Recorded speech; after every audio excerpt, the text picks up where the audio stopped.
Les amis, bonjour, on se retrouve aujourd'hui pour une nouvelle vidéo pour parler un petit peu de ce qui s'est passé dans la Liga le week-end dernier. En fait, c'était un scénario de fou, genre entre l'Atlético qui était en train de perdre, qui revient après et gagne 2-1. Le Real Madrid qui gagne 1-0, mais voilà, c'était quand même difficile.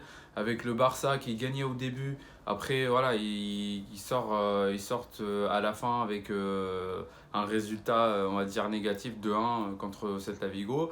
Bon, il y avait beaucoup de changements au cours des trois matchs, on va dire.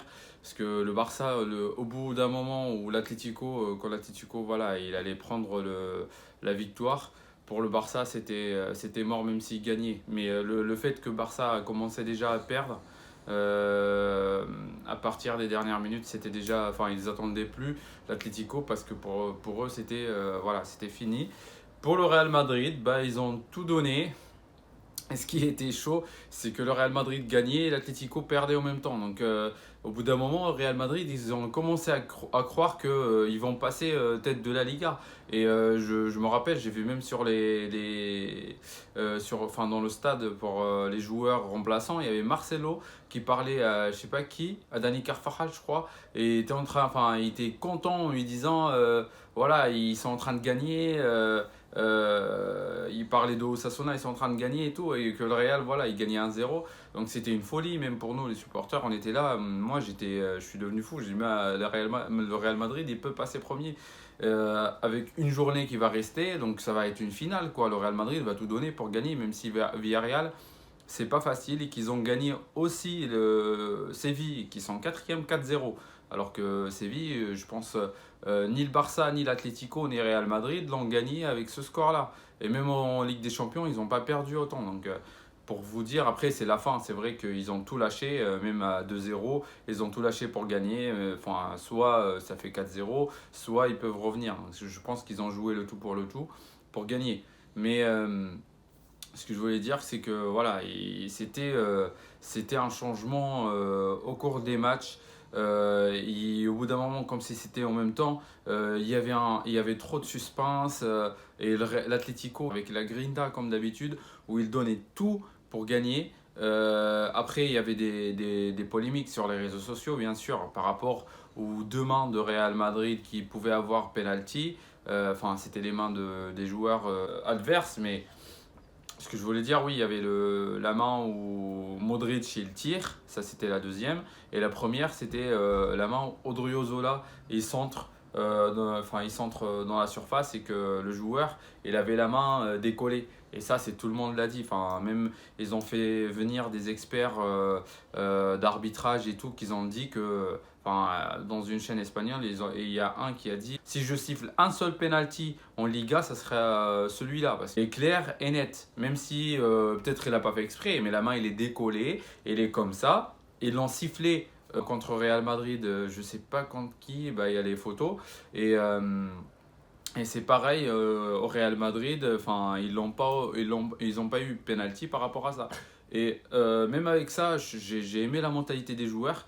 Ils ont essayé de contester sur le moment, mais ils ont vu que l'arbitre, enfin voilà, il a même pas voulu revenir au VAR, à la VAR, je veux dire, Mathieu Laos, parce qu'il revient jamais. Et même parce que je crois qu'il a eu, ils l'ont dit, les arbitres de la VAR quand même doucement. Donc attends, on va voir la VAR. Ben, ils sont revenus à la VAR et ils ne l'ont pas vu. Et quand, moi, ça m'a fait rire quand ils ont demandé Zidane, parce que Zidane, comme le match d'avant, il a parlé par rapport à Séville, c'était exagéré par rapport à l'arbitrage. Euh, Ce match-là, il ne voulait pas parler de l'arbitrage. Ils l'ont demandé, il a dit, bon, moi j'ai vu main, mes joueurs l'ont vu. Mais après, l'arbitre central et les arbitres de la VAR, ils l'ont pas vu.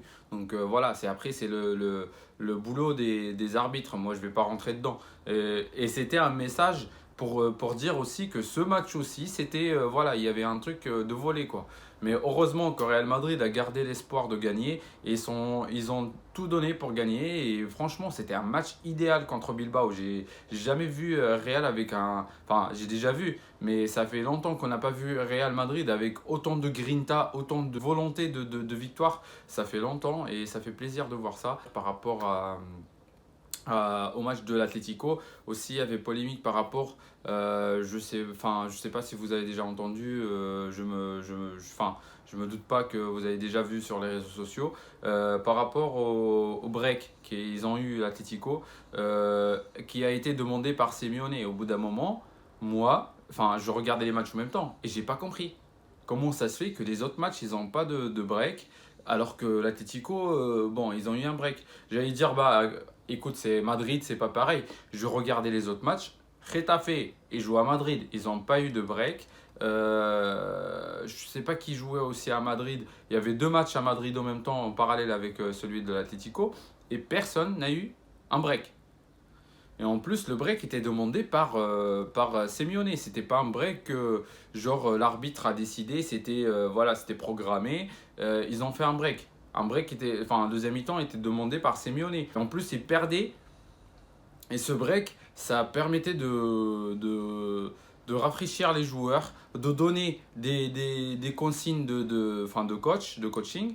Et en plus de ça, bah, l'équipe d'Osasuna, il a été cassé. Donc le rythme où ils gagnaient et qu'ils étaient vraiment dedans, il a été cassé. Parce que la deuxième mi-temps, moi j'ai vu un Osasuna qui m'a... Voilà, et les peu d'occasions où j'ai vu, ça jouait. Même s'ils étaient derrière et qu'ils jouaient voilà, la défense. Mais c'est normal parce que c'est l'Atlético devant et qu'ils essayent d'obtenir un score positif pour rester, pour gagner la Liga. Donc c'est pas quand même facile à jouer l'attaque contre l'Atlético, mais ils ont réussi à gérer. Ils étaient bien en défense, ils étaient bien alignés, et en plus de ça, ils faisaient des belles séquences de passes pour sortir la balle. Et en plus pour le but, déjà le but n'était pas compté à la base, et j'ai pas compris comment le but n'était pas compté alors que la balle était au milieu du filet quoi. Il est rentré au milieu des cages et il n'a pas été sifflé. Il fallait revenir à la VAR pour dire ah bah attends, en fait l'action c'est un but. Et normalement, je sais pas, ils ont la montre qui dit que c'est un but ou pas. Ça a été utilisé en Liga il y a 3-4 ans. Et maintenant, c'est utilisé dans toutes les ligues, je crois. Mais au bout d'un moment, je me pose des questions. Pourquoi la balle est rentrée? Et s'il n'utilise même pas ça, l'arbitre de touche, il était où? Parce que celle-là, c'était clair et net qui était rentré. Et du coup, ils sont revenus à la VAR, je sais pas, en train de mâcher le truc. Et quand même, elle a pris beaucoup de temps, hein. La VAR, elle devait juste regarder ses buts. Pourquoi? Ils sont restés, mais je sais pas combien de temps pour dire à l'arbitre après, elle a signalé que c'était but. Ce délire, quoi, mais abusé. Et pour le match de Real Madrid, j'ai été quasiment choqué qu'ils ont quand même compté le but de Nacho, que Benzema, il était hors jeu, mais qu'il n'a pas joué. Et quand on voyait l'action, Benzema, il a essayé de lever la jambe pour ne pas toucher le ballon. Donc il a été là, sa présence, et servait à rien. En plus, il n'a pas, comment dire, il n'a pas couvert l'angle sur le gardien. Donc, Benzema, il n'était pas là. Donc le but était correct, tous les experts l'ont dit. Mais ça m'a choqué qu'ils l'ont compté parce que je me suis dit, attends, avec les deux mains, avec machin, ils vont pas le compter. L'Atlético sera champion. Et ça me choque pas que, maintenant, l'Atlético, je pense que le match de Valladolid, vous allez voir des folies. Soit l'Atlético va gagner correctement, soit il va y avoir des trucs. Ça me choque pas que l'arbitre, sur un centre, il met une tête ou il la touche pour rentrer. Hein, ça me choque pas. Donc, ça a vraiment de voir tout le bilan de l'année. Ça, c'est pour répondre aux polémiques qu'on a vues dans le match. Après, je suis satisfait plutôt, comme j'ai dit, du Real Madrid. On est plutôt fiers de l'effort des joueurs. Ils ont tout donné. Même s'ils ne gagnent pas la Liga cette année, c'est 63 blessures. Et je sais, même Zidane a été blessé, je crois. Il a eu, oui, il a eu le corona.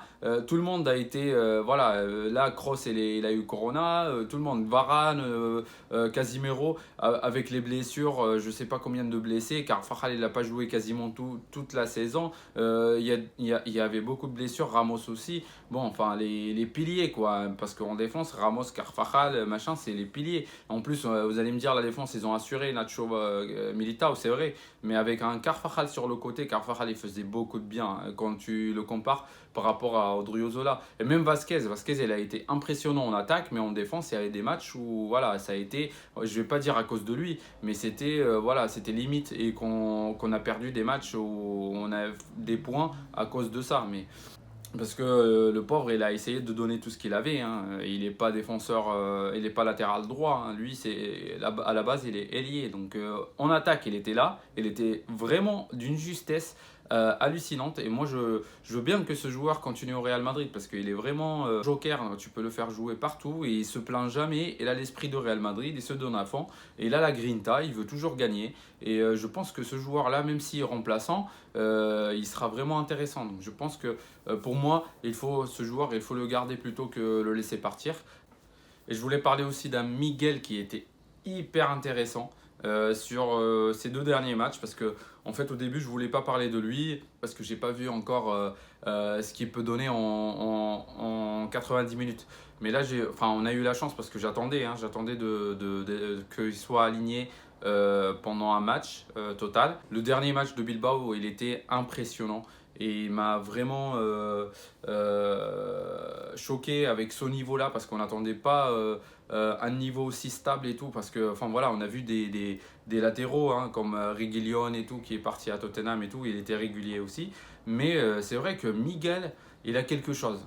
Ça se voit. Et tout le monde l'a dit. Il y a Kroos qui a parlé de lui, il y a Raoul qui a parlé de lui, il y a Zidane qui a parlé de lui. Marcelo, son idole c'est Marcelo. Et apparemment Marcelo il lui a donné beaucoup de conseils, beaucoup de coaching. Là Miguel je vois qu'il est d'une justesse technique. Après c'est pas vraiment la technique de Marcelo, mais d'une justesse technique sur le côté où c'est impressionnant. Regardez déjà le lob qu'il a fait, à Modric pour marquer le but contre Grenade. Pour moi, l'année prochaine, je tenterai même de voir ce qu'il va donner en titulaire. Parce que pour moi, Mendy, il est bien. Hein. Il est en forme physique, il laisse pas les gens passer et tout. Mais en attaque, les centres, ils sont en sortie de touche ou je sais pas. Aussi, les passes en attaque, il y a un petit manque, ça se voit. Donc ça, par rapport à ça, l'année prochaine, j'aimerais bien voir 2 joueurs avec l'équipe première. C'est Blanco qui peut vraiment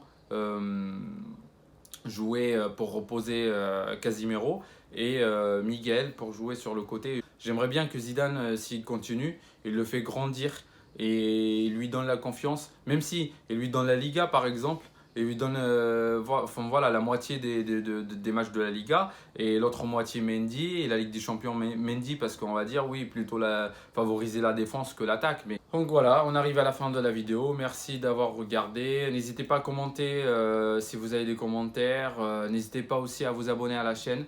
Parce que ça nous fait plaisir et ça montre le support qui est porté à la chaîne pour continuer. Et plus il y aura des abonnés, plus il y aura plus de contenu parce que j'ai déjà des idées en place à mettre. Et plus il y aura d'abonnés, plus on pourra faire des sondages, des trucs. Il y aura vraiment un bon contenu à proposer. Voilà, donc prenez tout soin de vous et à la prochaine vidéo, je sortirai une vidéo pour parler un petit peu de Zidane, de l'avenir, de ce qui se passe parce que dernièrement ça parle beaucoup de son avenir et de ses remplaçants. Donc voilà, on se reverra peut-être dans la vidéo pour le futur de Zidane. Ciao.